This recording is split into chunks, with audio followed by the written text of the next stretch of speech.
पूर्व प्रधानमंत्री मनमोहन सिंह का निधन, कल सुबह 11 बजे किया जाएगा अंतिम संस्कार। सरकार ने 7 दिनों का राजकीय शोक किया घोषित, भाजपा और कांग्रेस ने जताया शोक।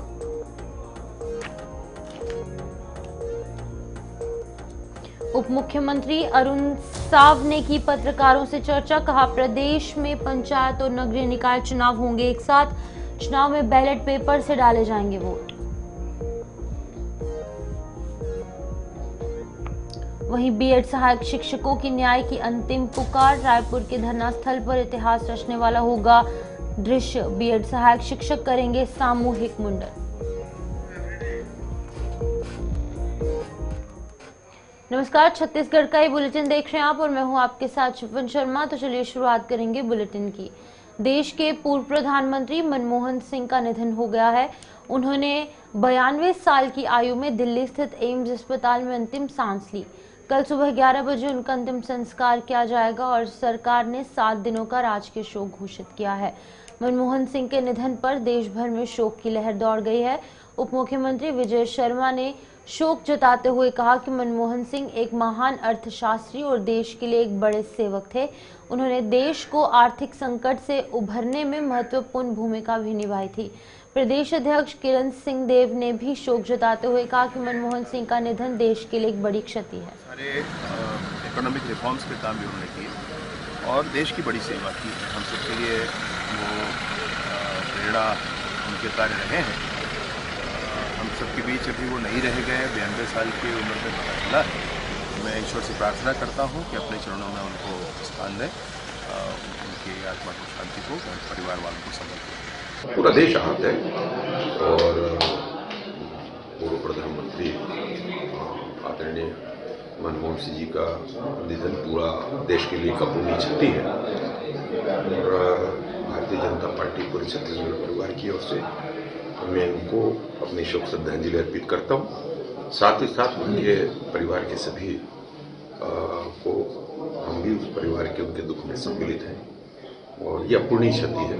और बड़े अर्थशास्त्री के रूप में पूरे देश में देश से बाहर भी जाने जाते थे वो। उन्होंने प्रधानमंत्री रहते हुए बहुत रिफॉर्म्स किए और बहुत ही सकारात्मक सोच उनकी थी। बहुत ही देश काफी द्रवित भी है, दुखित भी है। पूर्व प्रधानमंत्री डॉक्टर मनमोहन सिंह जी के निधन की जो खबर है वो बेहद ही दुखद है। देश को एक अपूर्णीय क्षति हुई है, कांग्रेस पार्टी को अपूर्णीय क्षति हुई है। एक कुशल अर्थशास्त्री के रूप में उन्होंने देश की सेवा की, वित्त मंत्री के रूप में और फिर 10 साल प्रधानमंत्री के रूप में। जो आर्थिक सुधार उन्होंने किए उसका लाभ पूरे देश को हुआ। 10 वर्षों राज्यपाल रमेन ढेका ने पूर्व प्रधानमंत्री डॉक्टर मनमोहन सिंह के निधन पर उन्हें भावभीनी श्रद्धांजलि दी। राजभवन में आयोजित शोक सभा में ढेका ने डॉक्टर सिंह के चित्र पर पुष्पांजलि अर्पित की।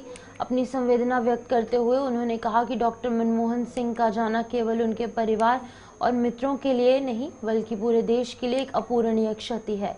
राज्यपाल ढेका ने डॉक्टर मनमोहन सिंह के कार्यों का स्मरण करते हुए कहा कि उन्होंने भारतीय राजनीति और अर्थव्यवस्था में महत्वपूर्ण भूमिका निभाई। 2004 से 2014 तक भारत के प्रधानमंत्री रहे और उनके कार्यकाल में देश ने कई आर्थिक सुधार देखे। उन्होंने वित्त मंत्री के रूप में भी कार्य किया।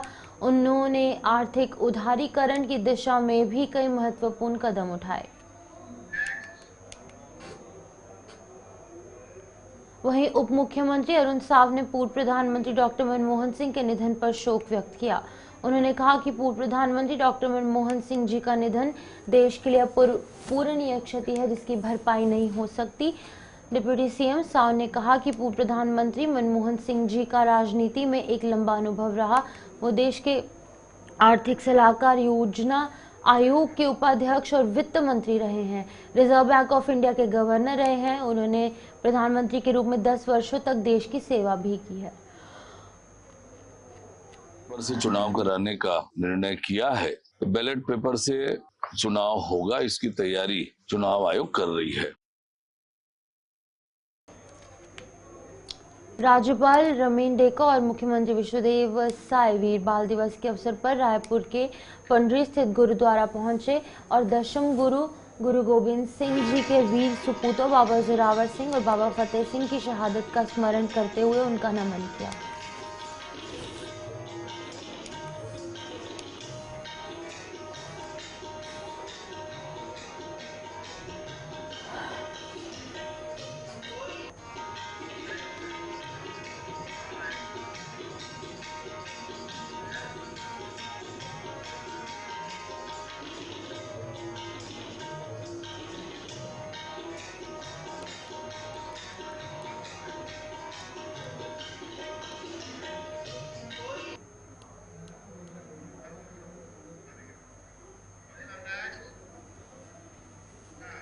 उप मुख्यमंत्री अरुण साव ने रायपुर निवास कार्यालय में पत्रकारों से चर्चा करते हुए कहा कि प्रदेश में पंचायत और नगरीय निकाय चुनाव एक साथ होंगे। दोनों चुनाव में वोट बैलेट पेपर से डाले जाएंगे। इसकी तैयारी राज्य निर्वाचन आयोग ने कर ली है। साव ने बताया कि पंचायत और नगरीय निकाय चुनाव को लेकर सरकार ने बहुत पहले से तैयारी शुरू कर दी थी। इस बार बहुत सारी चीजें हुई हैं।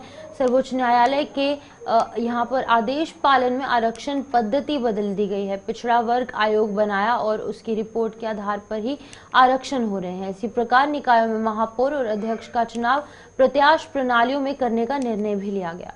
बैलेट पेपर से चुनाव कराने का निर्णय किया है। बैलेट पेपर से चुनाव होगा, इसकी तैयारी चुनाव आयोग कर रही है। पंचायत और नगरीय निकाय चुनावों को लेकर हमारी सरकार ने लगातार बहुत पहले से तैयारियां प्रारंभ की थी। जैसे आप सबको पता है कि बहुत सारी चीजें इस बार नई हुई है। माननीय सर्वोच्च न्यायालय के निर्देश के पालन में आरक्षण की सारी पद्धति चेंज हुई है। आयोग बनाया, आयोग की रिपोर्ट आई और उस आधार पर आरक्षण होना है। उसी तरह से निकायों में अध्यक्ष और महापौर के चुनाव प्रत्यक्ष प्रणाली से करने का निर्णय हुआ है। और इस बीच नई निकायें बनी हैं, नए नगर पंचायत, नगर पंचायतों को नगर पालिका में अपग्रेड किया है। इन सबके तैयारियों में थोड़ा समय की आवश्यकता थी और इसलिए आरक्षण की प्रक्रिया अब नगरीय निकायों के अध्यक्ष और महापौर के लिए 7 तारीख निर्धारित की है। पर सरकार जल्द से जल्द चुनाव कराने के लिए प्रतिबद्ध है। जैसे ही आरक्षण की प्रक्रिया समाप्त होगी उसकी सूचना चुनाव आयोग को भेजी जाएगी और चुनाव आयोग जो है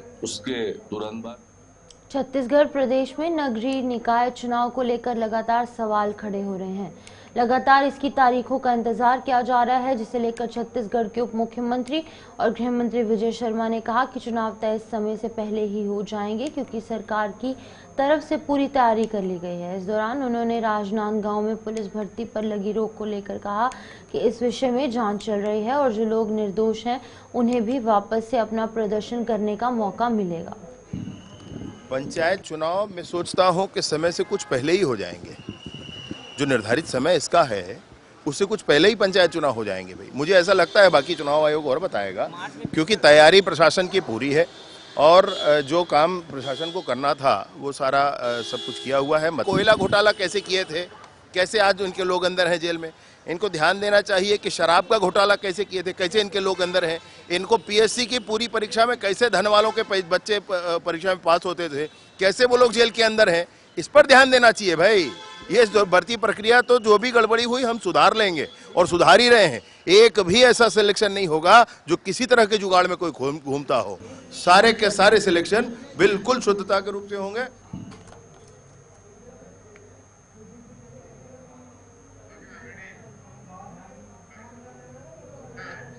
सुशासन का एक साल छत्तीसगढ़ हुआ खुशहाल के तहत 27 दिसंबर को स्थानीय डॉक्टर शोभाराम देवांगन शासकीय उच्चतर माध्यमिक विद्यालय धमतरी के एकलव्य खेल परिसर में दोपहर 12 बजे स्वामित्व कार्ड आबादी के अधिकतर अभिलेख वितरण कार्यक्रम आयोजित किया गया। कार्यक्रम में बतौर मुख्य अतिथि प्रदेश के मुख्यमंत्री विष्णुदेव साय पहुंचे। कार्यक्रम की अध्यक्षता प्रदेश के खेल और युवा कल्याण, राजस्व और आपदा प्रबंधन तथा जिले के प्रभारी टंकराम वर्मा भी यहां पर मौजूद रहे। विशिष्ट अतिथि के तौर पर छत्तीसगढ़ राज्य पिछड़ा वर्ग आयोग के अध्यक्ष नेहरू राम निषाद सहित अन्य लोग यहां पर मौजूद थे।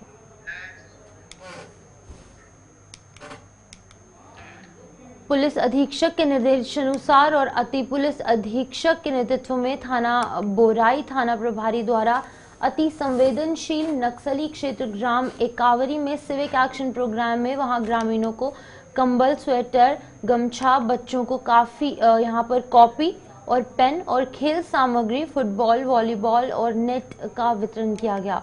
पुलिस अधीक्षक द्वारा जिले में मितान के ध्यान के तहत सामुदायिक पुलिसिंग, नक्सल उन्मूलन और अभियान चलाने पर निर्देशित किया गया, जिसके तहत आज बोराई पुलिस द्वारा अति संवेदनशील नक्सल ग्राम एकावरी में सामुदायिक पुलिसिंग कार्यक्रम का आयोजन किया गया। आगामी संगठन चुनाव को लेकर पूर्व पीसीसी चीफ धनेंद्र साहू का बयान सामने आया है, जिसमें उन्होंने कहा है कि अभी मंडल के चुनाव हो रहे हैं और आज मंडल के चुनाव में अधिकतम जगह लड़ाई झगड़ा और असंतोष की खबरें आ रही हैं और ये साबित होता है कि भारतीय जनता पार्टी में ये जो संगठन का चुनाव हो रहा है पूरे तरीके से प्रजातांत्रिक ना हो, इसके लिए काफी कोशिशें हो रही हैं विधानसभा में और उसको स्वीकृत भी कर दिया गया है। और उस समय ही हमारे नेता प्रतिपक्ष ने विधानसभा में ही इसकी आपत्ति करी थी कि ये वैधानिक नहीं है और उसी के लेकर के माननीय नेता प्रतिपक्ष जी ने महामहिम महोदय को पत्र लिखकर अनुरोध किया है कि इस विधेयक को मंजूरी न दी जाए। तो निश्चित तौर पर वह जो संशोधन है, ये जो विधेयक संशोधन हुआ वो संविधान के विपरीत जाता है, इसलिए उसको मंजूरी नहीं दी जानी चाहिए। अभी पुलिस भर्ती अभियान में राजनांदगांव जिले में जो काफी बड़ी आज राजधानी रायपुर के धरना स्थल पर इतिहास रचने वाला दृश्य देखने को मिला। अपनी सेवा, सुरक्षा और भविष्य के अधिकारों के लिए संघर्ष कर रहे हजारों पुरुष और महिला बीएड सहायक शिक्षक सरकार का ध्यान आकर्षित करने के लिए सामूहिक मुंडन करेंगे। इस आंदोलन में पुरुष शिक्षकों के साथ साथ महिला शिक्षिकाएं भी अपनी पहचान और आत्मसम्मान का बलिदान देने को तैयार हैं। शिक्षकों का कहना है कि ये कदम उठाने के लिए उनके संघर्ष की गंभीरता को देखते हुए और इन तमाम चीजों को दर्शाता है। उन्होंने स्पष्ट किया कि ये केवल बालों का त्याग नहीं बल्कि उनके भविष्य के लिए एक गहरी पीड़ा और न्याय की आवाज है।